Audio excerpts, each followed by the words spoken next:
For the past 15 years, I have been working in the field of mental health, not as a client, but as a therapist.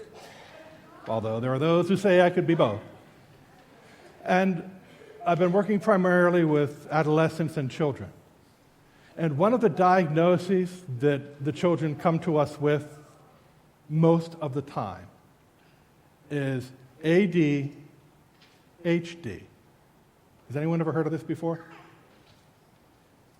Attention deficit hyperactivity disorder. Kids who cannot sit still in school. Kids who cannot focus on what the task is at hand. I have come to the realization that our entire society has ADHD. We try to multitask. You cannot focus on a thing when you're multitasking. You're doing email and checking something else and doing this and have 18 windows open on your computer while you're gardening, while you're cooking dinner, while you're cleaning the house, while you're doing something else. Back in the day, which could be last week or 10,000 years ago, I remember Monday was wash day. Anybody else hear that?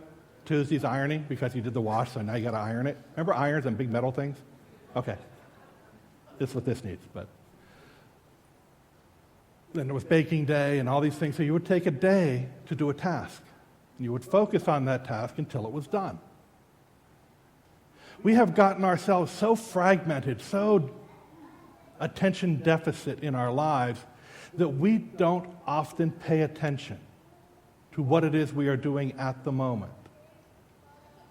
There have been times when I have gotten up in the morning, got in my car, and got to work.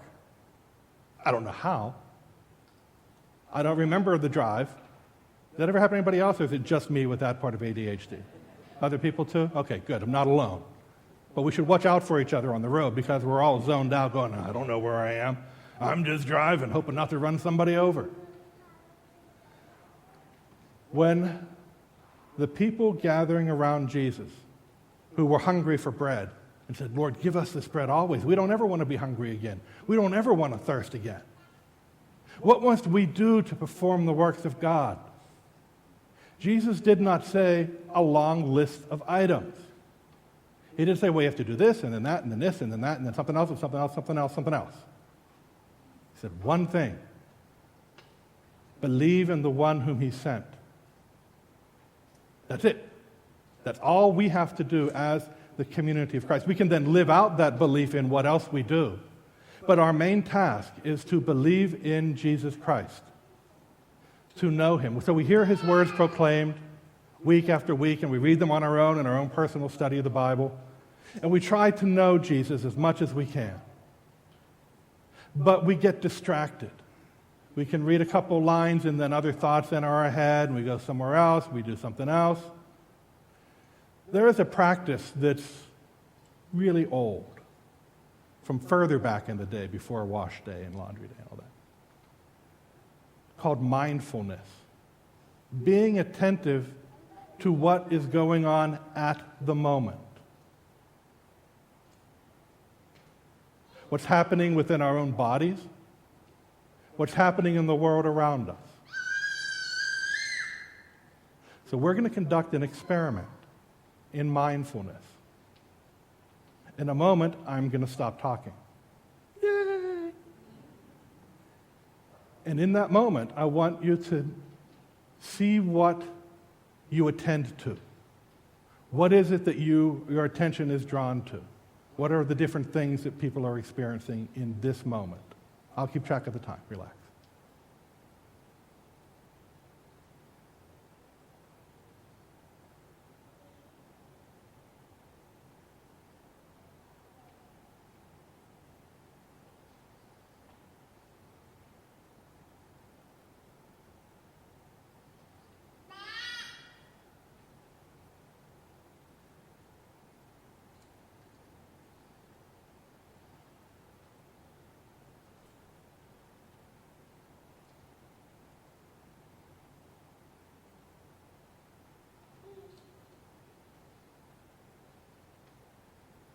Okay, that's all I can stand. What did you attend to? What was going on? What did you know in that moment? Where were your thoughts taken? This is a jump question anybody can answer. There's no wrong answer because it's what was going on in your mind and your heart at the moment. Social hour and golfing afterwards. So you were living in the future, the moment that's not even here yet. That's not quite mindfulness to the moment, but that's where your mind went. And the trick of mindfulness is not to be judging and say, well, that's a wrong thought. No, it's the thought you were having. That's fine. But trying to focus ourselves on this moment in time is really, really hard for us to do. We don't practice it hardly at all. We are drawn to living in the future, living in the past, remembering what happened, somebody hurt us 2 years ago and we're still ticked off about it, or something else from our history or from our future that we intend to happen. And we're missing what Jesus asked us to do, to believe in him now, in this moment. And when those other thoughts come, we can just kind of say, yeah, golf and social hour are good things, but they can then, I'll get to that. I want them because it's a good dessert. It's ice cream and brownies. Ooh, and lettuce. What other things are going through people's minds? Yes, ma'am.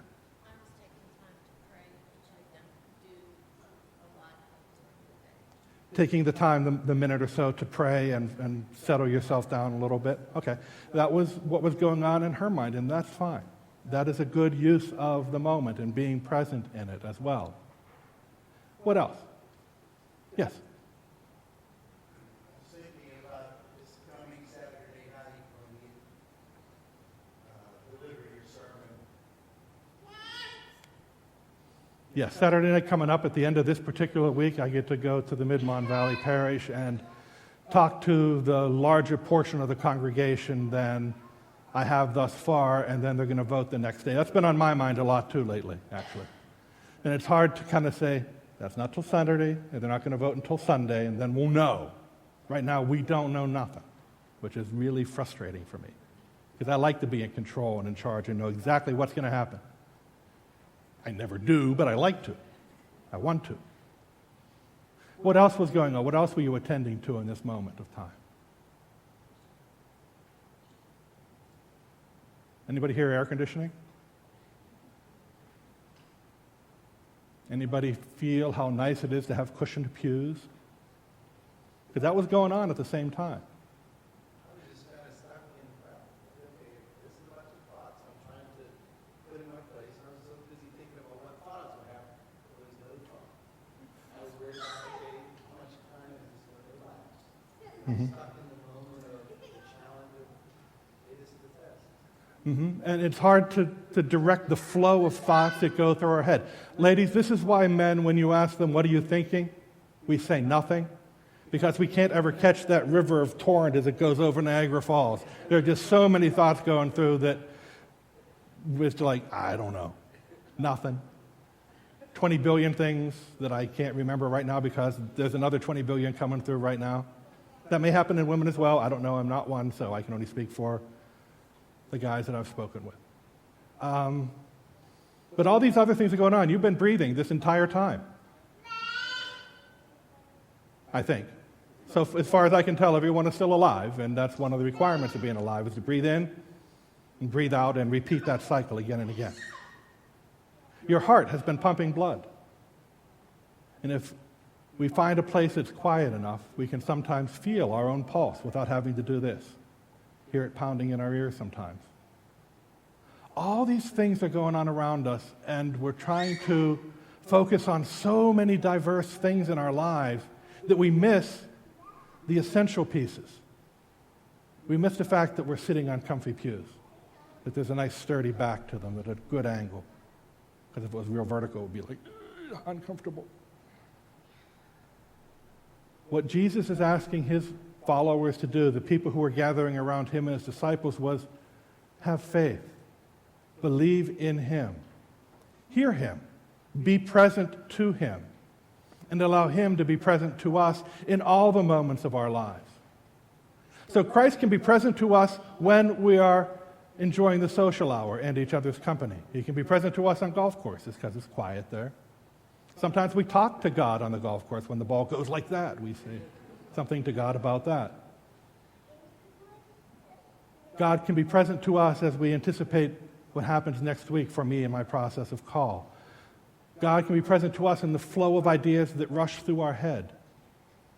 And the trick of this mindfulness thing is not to judge or comment on, I should be focusing. I'm having all these thoughts. I should just have one and be focused on one thing. But just kind of let them go. See, I'll get to them later. There are no wrong things. There are no right things in this mindfulness. It's what's going on in this moment. And in this moment, God is calling each of us to know him and allow him to reach into us. Because that's the other hard thing that Jesus does when the followers say, what must we do to do the works of God? We don't do anything. The work of God is to come to you, to come to us, to come into our lives with grace and mercy and forgiveness, to heal us from our sins and our brokenness daily, or hourly, or each second, and then send us out.